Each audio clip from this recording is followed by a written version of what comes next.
Para aquellos que no me conocen, soy el pastor Moisés Bejarano y tengo el privilegio de trabajar con un equipo pastoral increíble de hombres y mujeres llenos del poder de Dios que realmente oran y han estado orando por ti. Aunque no te conozcan, a lo mejor nosotros oramos por ti. Quiero que sepas eso. Si tú llegaste a este día hoy o nos estás viendo en las cámaras a través de nuestro campo en línea, nosotros estamos orando por ti. Eso quiero que lo sepas. Y quiero también aprovechar para saludar a nuestros hermanos que nos ven en Tijuana. Me dijeron que mandaron varios mensajes ya diciéndonos que estaban muy contentos de lo que Dios está haciendo a través de su vida, esas cosas. Así que Dios les bendiga a todos los que nos ven en Tijuana, en Venezuela, en El Salvador, en diferentes partes. Dios les bendiga a los que nos ven en diferentes partes de los Estados Unidos. Y déjanos saber de qué lugar nos ves para así nosotros entonces mandarte un saludo. Y pues también quiero dejarles saber que nuestra iglesia es una iglesia que ama trabajar con personas jóvenes adultos. Si tú eres de 18 a 30 años, el próximo domingo después del servicio de las 11, es decir, a eso de las 2:30 por ahí, 1 de la tarde, van a tener comida ellos. Así que si tienes 18 a 30, por favor, quédate después del próximo domingo, no este domingo, sino la otra semana. Quédate para que puedas ser parte del grupo de jóvenes adultos 18 a 30. Lamentándolo mucho, los jóvenes de 90 no están invitados a ese grupo, pero los de 18 a 30 sí están invitados. Así que por favor quédate, va a ser de bendición. Y el segundo domingo del mes a las 6 de la tarde nuestros grupos de matrimonio se reúnen. Así que si tú eres un matrimonio y estás pasando por algún momento difícil, o simplemente estás muy contento y felizmente casado, o estás muy felizmente con tu esposo o con tu esposa, quiero invitarte a que a las 6 de la tarde, el segundo domingo del mes, no este domingo que viene, sino otro arriba, puedas tú venir y estar en el grupo de matrimonios. Y hay muchas parejas y ahí hablan sobre cosas de casados y va a ser de bendición para tu vida. Amén. Pero quiero hablar acerca del domingo de resurrección, en un domingo que celebramos como hoy Cristo Jesús resucitó. Y una de las verdades innegables en la historia de la humanidad es que el mundo cambió a partir de Jesús. Nosotros medimos la historia en antes y después de Jesús. Así de importante es la historia de Jesús y la persona de Jesús. El cristianismo es la religión con más seguidores a nivel mundial.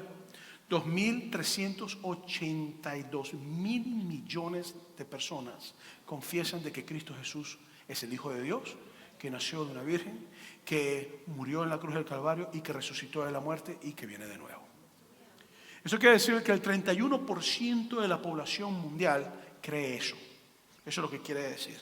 Y tú estás aquí hoy y a lo mejor lo crees, a lo mejor no lo crees, pero vas a escuchar acerca de quién es Jesús y quién es Él. Porque la Biblia nos dice a nosotros que Cristo Jesús es el Hijo de Dios, que se humanó, nació de una virgen, murió en la cruz del Calvario, fue enterrado o sepultado y al tercer día resucitó de la muerte, venciendo el pecado, venciendo la muerte. Una de las promesas de lo que creemos en Jesús es que tenemos vida eterna y pues que Cristo vendrá de nuevo a buscar a todo aquel que crea en Él para que pueda estar con Él eternamente y reinar como Rey de Reyes y Señor de Señores. Para nosotros Jesús es el cumplimiento de toda profecía bíblica y es el profeta, el cumplimiento de toda profecía bíblica. Para nosotros Jesucristo es el sacrificio de Dios, el Cordero de Dios que quita el pecado del mundo y sobre todo es el sumo sacerdote que nos dio acceso al trono de la gracia. Y para nosotros Jesucristo es el Mesías, el que había de venir, el que la Biblia había anunciado, el Mesías Rey. Es quien es Jesús para nosotros y que vino a servir a su pueblo. Lo hermoso de la historia de Jesús es que siendo el Hijo de Dios, dejando su trono celestial y humanándose, Él vino a servirnos a nosotros, personas pecadoras con defectos como tú y yo tenemos, personas que no merecíamos eso, pero su amor miró más allá y nos ha restaurado y nos ha rescatado. Por eso me gustaría presentarte a Jesús, el profeta y el cumplimiento de las profecías bíblicas. Y cuando pensamos nosotros en profecía, estamos hablando de personas que Dios les revela su palabra y ellos después hablan de esa palabra en nombre de Dios. Y toda persona siempre busca conocer el futuro. ¿Sabes algo que la gente a veces quiere saber? Es qué va a pasar conmigo en los próximos 20 años, en los próximos 10 años. Cuando tú te enamores y te vas a casar, tú te preguntas, ¿cómo van a ser las cosas? O cuando estás soltero te preguntas, ¿cómo van a ser las cosas? Y si enviudaste, te preguntas, ¿cómo van a ser las cosas? Y si eres un soltero felizmente, dices, ¿cómo van a ser las cosas en los próximos años? Si tienes hijos, te preocupas y preguntas, ¿cómo van a estar mis hijos en los próximos años? Si sabes que estás a punto de morirte y dejas a tu familia, te preguntas, ¿qué va a pasar después que yo me muera? Todos queremos saber de una forma u otra lo que va a pasar en las vidas de nosotros, en la vida de nuestros hijos o lo que va a pasar en el futuro. Y muchos recurren a lo que sería las lecturas de cartas, ¿me entiende? Otros pues se toman una buena taza de café y agarran el sipo, el residuo del café, lo tiran y lo leen, ¿verdad? Para adivinar el futuro. Otros van al horóscopo y semanalmente dicen, yo soy Virgo.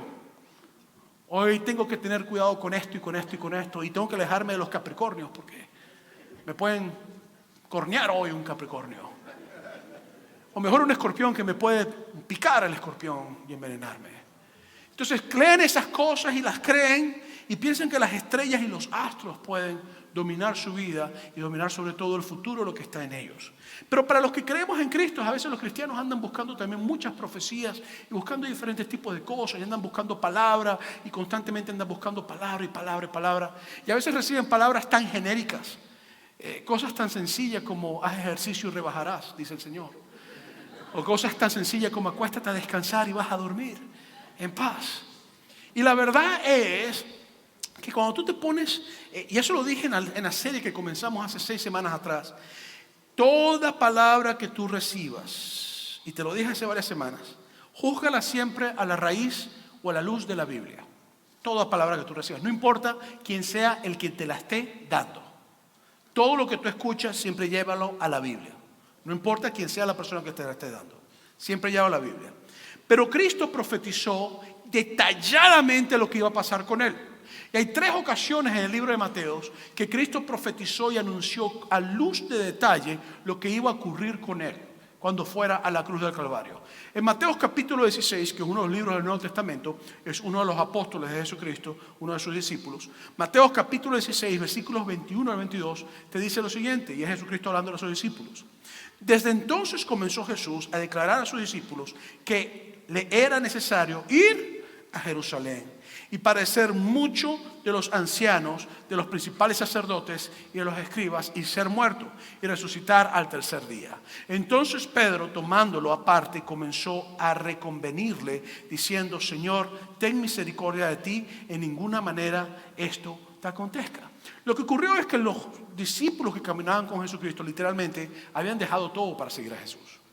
Ellos tenían sus profesiones de pescadores, otros eran colectadores de impuestos, otros eran personas que trabajaban como revolucionarios, para ser honestos. Y lo que ocurrió es que dejaron todos y empezaron a seguir a Jesús, creyendo que en Cristo Jesús iban a tener a alguien que iba a ir contra el imperio romano, porque los judíos estaban subyugados por el imperio romano. Y Cristo se para y le dice, es necesario que vaya a Jerusalén, porque la mayoría de su ministerio lo hizo fuera de Jerusalén. Y ahí los líderes religiosos, los ancianos, los escribas, las personas que están a cargo de la religión, los que predican que el Mesías viene, van a apresarme y me van a matar. Ahí yo voy a morir en Jerusalén, pero al tercer día voy a resucitar. Y lo que ocurre es que se le acerca a Pedro, uno de sus discípulos, uno de los apóstoles, y llega y le dice, no hables así, por favor. No está bien que tú hables de esta manera. No está bien de que tú hables de que tú te vas a morir. Al fin y al cabo nosotros hemos dejado todo por ti, hemos abandonado todas las cosas, dejamos nuestras profesiones y te estamos siguiendo. Y de paso, tienes que librarlo de los romanos y además, pobrecito de ti, no queremos que tú mueras de esa manera. ¿Quién nos va a guiar contra los romanos si tú mueres? Pero Cristo fue tan detallado en lo que Él dijo. Él dijo claramente, número 1, tengo que ir a Jerusalén a padecer mucho de los ancianos y los principales sacerdotes y los escribas, líderes religiosos. Los que anunciaban que el Mesías venía fueron los mismos que mataron al Mesías. La segunda cosa que dijo es ser muerto. Es decir, voy a caer en manos de los líderes religiosos y los líderes religiosos me van a matar. Cuidado con religión tóxica. Ojo con lo que estoy diciendo. Cuidado con religión tóxica. Cuidado con religión que no ama como Dios ama. Cuidado con religión que no dice la verdad con amor. La verdad no se puede dejar de decir, pero hay que decirla con amor. El amor no elimina la verdad es dicha siempre con amor. Cuidado con religión tóxica, no es saludable. Y la tercera cosa que dijo es resucitar al tercer día. Entonces Cristo le está diciendo a ellos, me van a matar, voy a caer en manos de los líderes religiosos que predican que yo tengo que venir, pero ellos me van a matar, pero no voy a ser vencido por la muerte, yo voy a resucitar. Después en Mateo capítulo 17, versículos 22 al 23, Jesús vuelve nuevamente a anunciar que va a morir y se vuelve a decir a sus discípulos. En el versículo 22 dice, estando ellos en Galilea, Jesús les dijo, el Hijo del Hombre, refiriéndose a sí mismo, es una frase que es muy común en el Antiguo Testamento, en el libro de Daniel, que se refería al Mesías. El Hijo del Hombre será entregado en manos de hombres. Ahora te dice que el Hijo del Hombre no es que va a ser tomado, sino que alguien lo va a entregar. Ahora Cristo te empieza a hablar proféticamente de que va a ser traicionado por alguien y que alguien lo va a entregar, lo va a vender por unas cuantas monedas de plata. Será entregado en manos de hombres y le matarán. Pero viene otra vez la profecía, mas al tercer día resucitará. Y ellos entristecieron de gran manera. Ellos dijeron, esto no tiene sentido. ¿Cómo es posible que el que nos va a liberar de los romanos va a morir? ¿Cómo tiene esto sentido? Esto no tiene sentido alguno.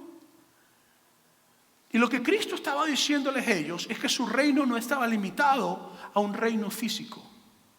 Que no era una limitación de liberarlos de los romanos, sino liberarlos del pecado que los ataba. Que era algo que iba más allá de su época y que por todas las épocas después de que Cristo vino, todas las personas que viniera a Él iban a quedar libres y ser parte de un reino eterno. Y Cristo le estaba diciendo a ellos, voy a morir, pero yo voy a resucitar, la muerte no me va a vencer, lo que hace que mi reino espiritual también sea un reino físico. Pero después Jesucristo te dice claramente en Mateo capítulo 20, versículos 17 al 19, nuevamente que va a morir y en la forma que va a morir. Entonces te dice, subiendo Jesús a Jerusalén, tomó a sus 12 discípulos, aparte en el camino, y les dijo, he aquí, subimos a Jerusalén. En otras palabras, voy al lugar donde me van a entregar, al lugar donde me van a matar, donde ya 2 veces les he dicho que vamos a Jerusalén para que me maten. Prepárense porque está llegando el momento. La hora está cerca, va a ocurrir. Tienen que estar listos, muchachos. Y el Hijo del Hombre será entregado. Me van a traicionar. Uno de ustedes me va a traicionar. A los principales sacerdotes y los escribas y le condenarán a muerte. Y le entregarán a los gentiles. Voy a ser entregado en manos de Pilato, en manos de Herodes. Es lo que va a ocurrir. Para que le escarnezcan, le azoten y le crucifiquen. Ahora dice claramente la forma en que va a morir. Él no dice, me van a ahorcar, me van a echar a los perros para que me coman, me van a matar con una espada, voy a ser degollado. Sino que Cristo dice, la forma en que me van a matar es crucificado. Pero después dice, más al tercer día resucitará. Y Cristo sigue siendo tan claro que te deja saber que iba a ser entregado a los gentiles para ser calumniado, ser azotado, ser crucificado, entregado a los hombres, es decir, traicionados. Tenía que ir a Jerusalén a aparecer muchos de los ancianos, de los principales sacerdotes y los escribas, ser muerto y al tercer día resucitar. Quiere decir que la profecía bíblica que Cristo estaba dando sobre sí era tan clara y tan detallada que no había forma de escapar de esa profecía bíblica. ¿Estás conmigo? Entonces lo que ocurre es que Juan, otro de los discípulos, nos explica cómo fue el proceso del cumplimiento profético de lo que Cristo dijo. En Juan capítulo 19, versículos 1 al 3 dice, así que entonces tomó Pilato a Jesús y le azotó. Se cumplió la profecía de que iba a ser azotado. Lo tomó Pilato, se cumplió la profecía de que iba a ser entregado en manos de los gentiles. Y los soldados entretejieron una corona de espinas y la pusieron sobre su cabeza y le vistieron con un manto de púrpura y le decían, salve rey de los judíos, y le daban bofetadas. Jesucristo fue burlado, fue calumniado y fue escarnecido tal como la profecía bíblica que él dio ocurrió. Entonces Jesucristo no fue un simple lunático como muchos dicen, o un líder revolucionario como muchos dicen. Jesucristo era el Hijo de Dios que venía al mundo con el propósito claro de ser calumniado, de ser abofeteado, de ser crucificado, de ser traicionado, de ser muerto por los líderes religiosos. ¿Por qué? Porque de tal manera amó Dios al mundo que dio a su unigénito para que todo aquel que en él crea no se pierda, mas tenga vida eterna. ¿Por qué? Porque Dios muestra su amor para con nosotros, dice la Biblia, que Cristo Jesús murió por nosotros cuando nosotros aún éramos pecadores. Quiere decir que Cristo murió por los mismos líderes religiosos que lo entregaron. Cristo murió por el mismo romano que lo clavó en la cruz, el soldado. Cristo murió por los mismos que gritaron crucifíquenle. El propósito del Hijo de Dios era tan claro y era profetizado, y Él lo profetizó muy claramente. Después del capítulo 19 de Juan, versículo 16, te dice Juan: así que entonces lo entregó a ellos para que fuese crucificado. Se cumple nuevamente la profecía bíblica que Jesucristo había dicho. Tomaron pues a Jesús y lo llevaron, y la historia ya la sabemos. Fue crucificado junto a dos ladrones o dos criminales, y ahí Cristo dio su último suspiro para después al tercer día resucitar de la muerte y la profecía cumplirse. Por eso es que Mateo capítulo 28, versículo 1 te dice: pasado el día de reposo, al amanecer del primer día de la semana, vinieron María Magdalena y la otra María a ver el sepulcro. Y lo que ellas encuentran es que no estaba el cuerpo en el lugar, que el sepulcro, la piedra había sido removida, lo que tapaba el sepulcro, o la tumba donde se ponían los cuerpos. Ellos encuentran que ya Jesús no estaba en ese sitio. Y en el versículo 2 al 6 de Mateo 28 te narra la historia. Te dice: y hubo un gran terremoto, porque un ángel del Señor descendió del cielo y llevando removió la piedra y se sentó sobre ella. Su aspecto era como un relámpago, brillaba, ¿verdad? Y su vestido blanco como la nieve. Y de miedo de él los guardias temblaron. ¿Por qué? Porque pusieron guardias en la tumba de Jesucristo, y los tipos quedaron sumamente sorprendidos a ver un ángel. Temblaron y se quedaron como muertos. Mas el ángel respondió, dijo a las mujeres: no temáis. Respondiendo dijo a las mujeres: no temáis vosotras, porque yo sé que buscáis a Jesús, el que fue crucificado, el que cumplió la profecía bíblica. No está aquí, pues ha resucitado. Al tercer día resucitaré, al tercer día se levantará de la muerte. La profecía bíblica es cumplida. Como dijo: venid, ved el lugar donde fue sepultado el Señor. Entonces, a las primeras personas que Cristo se le muestra, y las primeras personas que tienen un encuentro con Jesús, no fueron hombres, fueron mujeres. De hecho, las primeras en llevar el evangelio y decirle a los discípulos: hey, Cristo resucitó, no está su cuerpo en la tumba, fueron mujeres. Y lo que ocurre es que Cristo después llega, y tal como la profecía bíblica ocurre, empiezan a pasar todos los elementos de lo que Cristo había dicho. Pero esa profecía que Cristo dice también se encuentra en el Antiguo Testamento. La Biblia está dividida en dos: Nuevo Testamento y Antiguo Testamento. El Antiguo Testamento eran profecías que ocurrieron en el pueblo de Israel, específicamente la mayoría sobre el Mesías y lo que iba a hacer con el rey que vendría, que era Jesús. En el Salmo 22 te dice claramente, escrito más de 1000 y pico de años antes que Cristo viniera a profetizar sobre su muerte, te dice claramente cómo él iba a morir y de qué manera él iba a morir. Te dice: porque perros me han rodeado, me han cercado cuadrilla de malignos, horadaron, hicieron hueco en mis manos y mis pies. En otras palabras, fue crucificado, fue clavado en una madera. Entre tanto, contar puedo todos mis huesos, porque normalmente partían las piernas de los que eran crucificados, y a Cristo no se le partieron las piernas. Entonces la profecía de los salmos te dicen que iba a ser traspasados sus manos y sus pies, y que iban a poder contar sus huesos, no iban a ser rotos como hacían normalmente. Y eso fue escrito 1000 y pico años antes que Cristo viniera y dijera que iba a morir en la cruz del Calvario.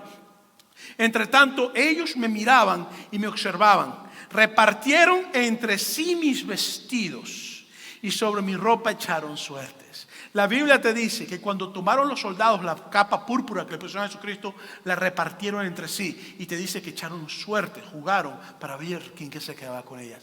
1000 y pico de años antes que esto pasara, ya la Biblia lo estaba diciendo. En el Salmo 16, otro salmo también, versículo 10 te dice: porque no dejarás. La profecía sobre la resurrección del Mesías está en los salmos también.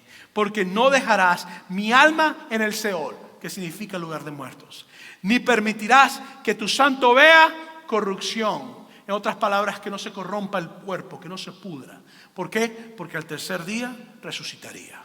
Entonces, Jesucristo es el cumplimiento de la profecía bíblica. La Biblia dice que se apareció a María Magdalena y a las otras Marías primero, después se apareció a sus discípulos, y después por 40 días literalmente se estuvo apareciendo a cientos de hombres y de mujeres que pudieron ser testigos oculares de que el Hijo de Dios había resucitado. Entonces Jesucristo profetizó su muerte y cumplió cada uno de los detalles, incluyendo la resurrección.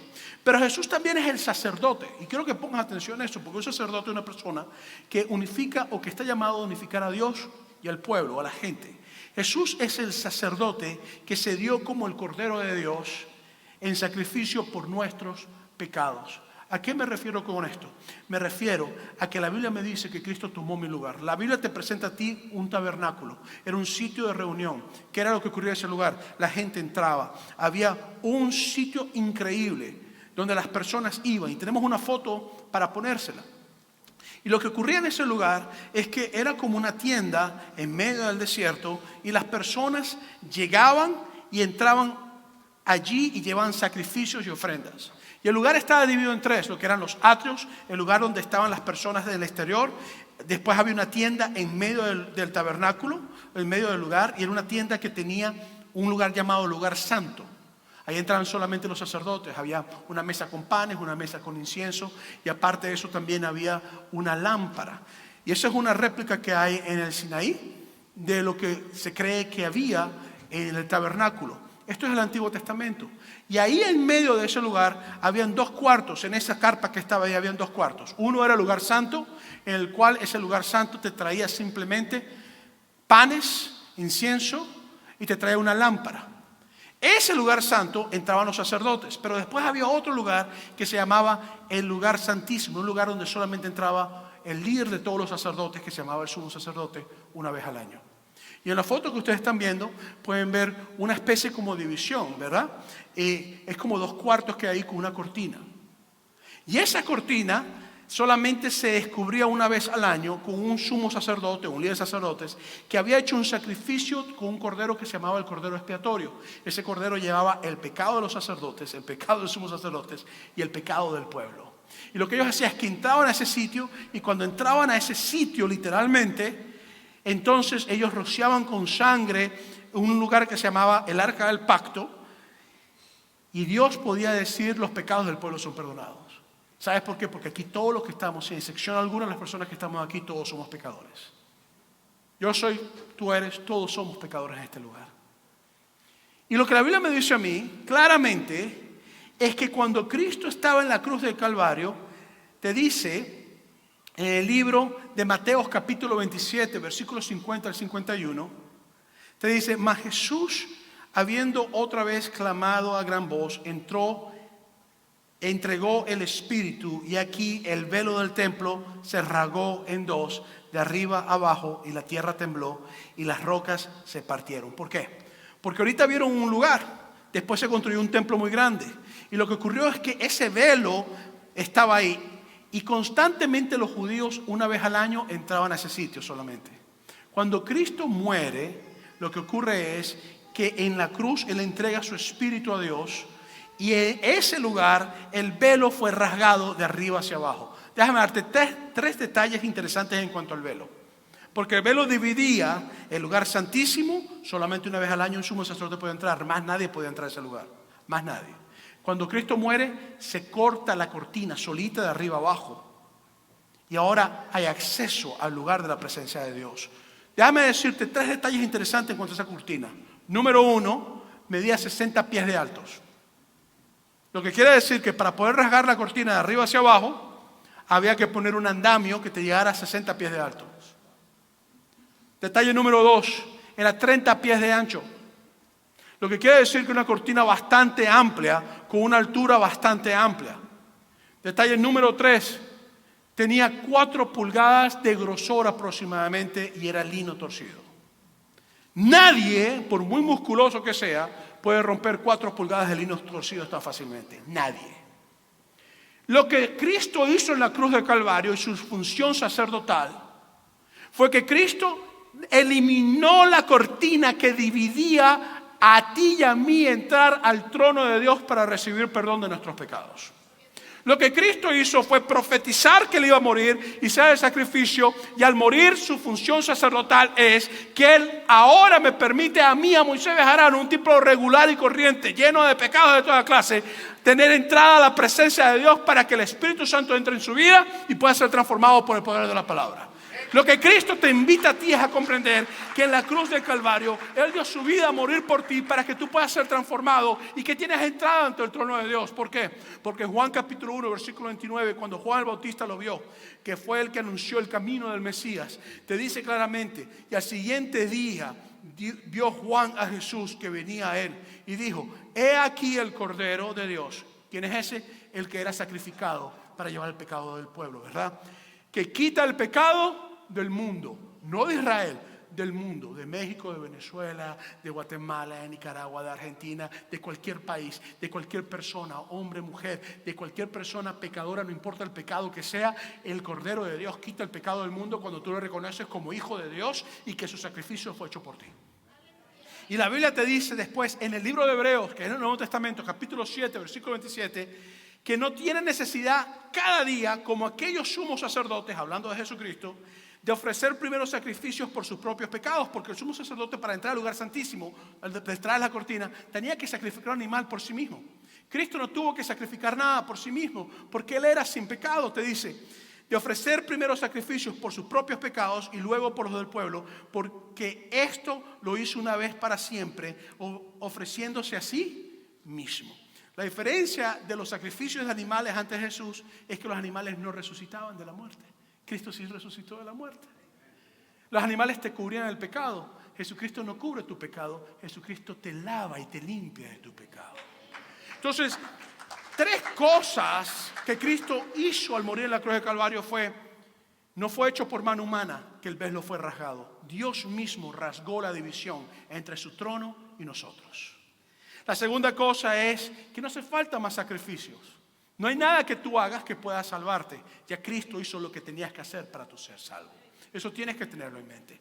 La cosa más importante para mí, no hay más división entre Dios y yo. Mi pecado o tu pecado ahora no tiene por qué dividirme de la presencia de Dios. Ahora yo puedo entrar confiadamente a la presencia de Dios. Porque en Hebreos capítulo 4, que es otro libro en el Nuevo Testamento, te dice: por lo tanto, teniendo un gran sumo sacerdote que traspasó los cielos, Jesús, el Hijo de Dios, retengamos nuestra profesión, porque no tenemos un sumo sacerdote que no pueda compadecerse de nuestras debilidades, sino uno que fue tentado en todo según nuestra semejanza, pero sin pecado. Acerquémonos pues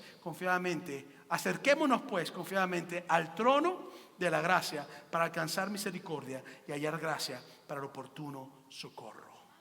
Esto quiere decir que cuando tú vienes a Cristo Jesús, no importa la condición en que tú estés, óyeme, no importa la condición en que tú estés, no importa la condición en que tú estés, y tú dices: tú eres el Hijo de Dios, el Cordero de Dios que quita el pecado del mundo, y aquí vengo y te entrego mi vida.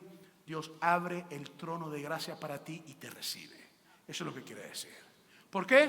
Porque fue muerto, pero resucitó.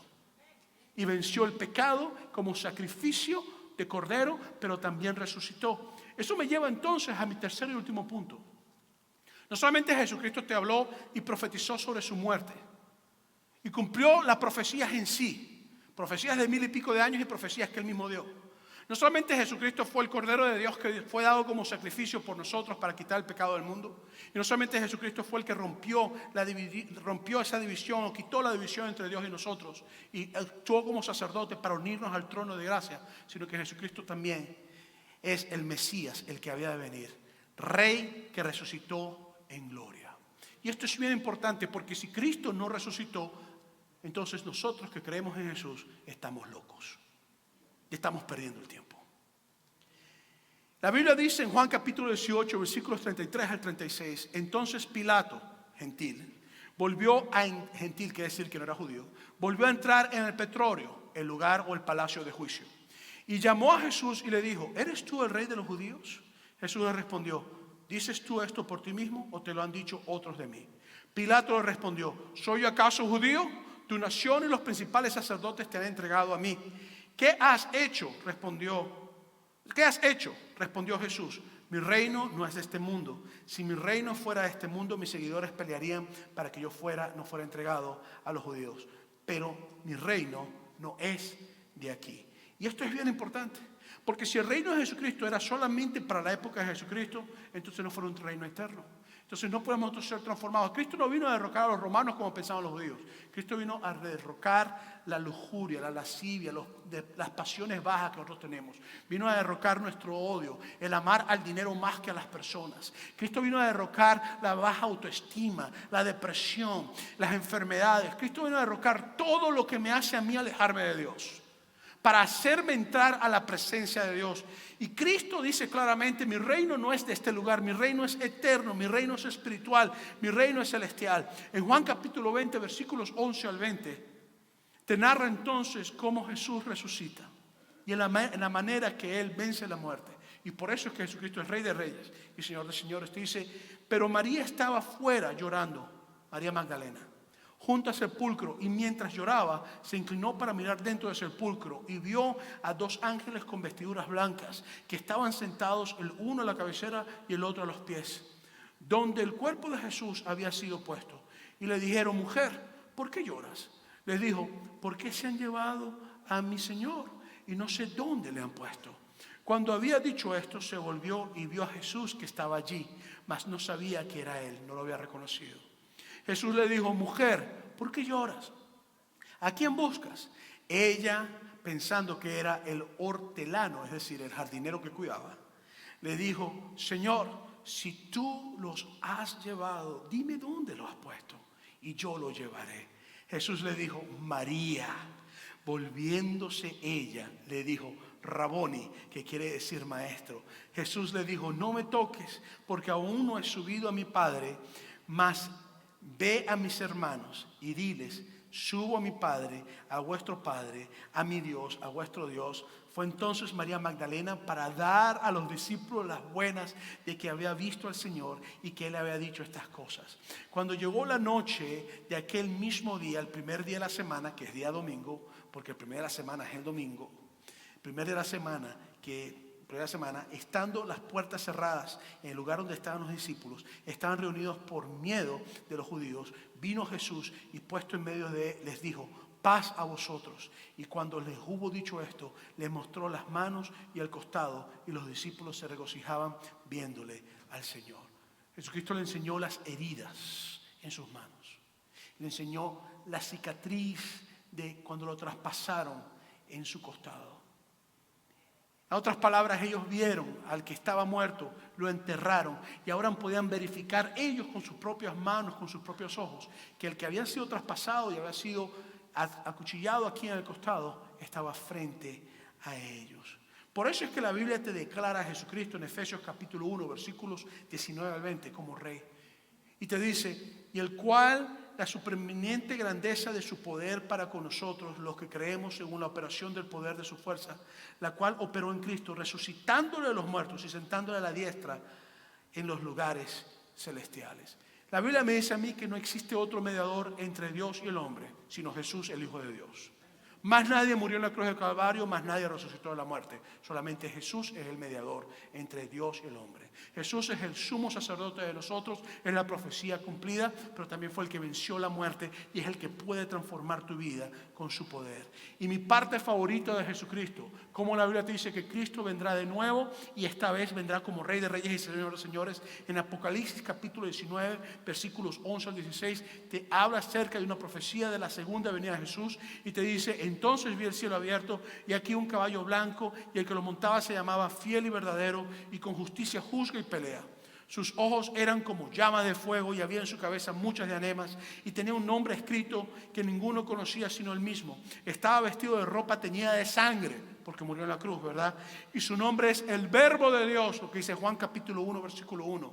Y los ejércitos celestiales, vestido de lino finísimo, blanco y limpio, le seguían en caballos blancos. De su boca sale una espada aguda para herir con ella las naciones, y él regirá con vara de hierro. El pisar y el lagar del vino en el furor de la ira de Dios Todopoderoso. Y sus vestiduras y en sus muslos tenía escrito un nombre que dice: Rey de Reyes y Señor de Señores.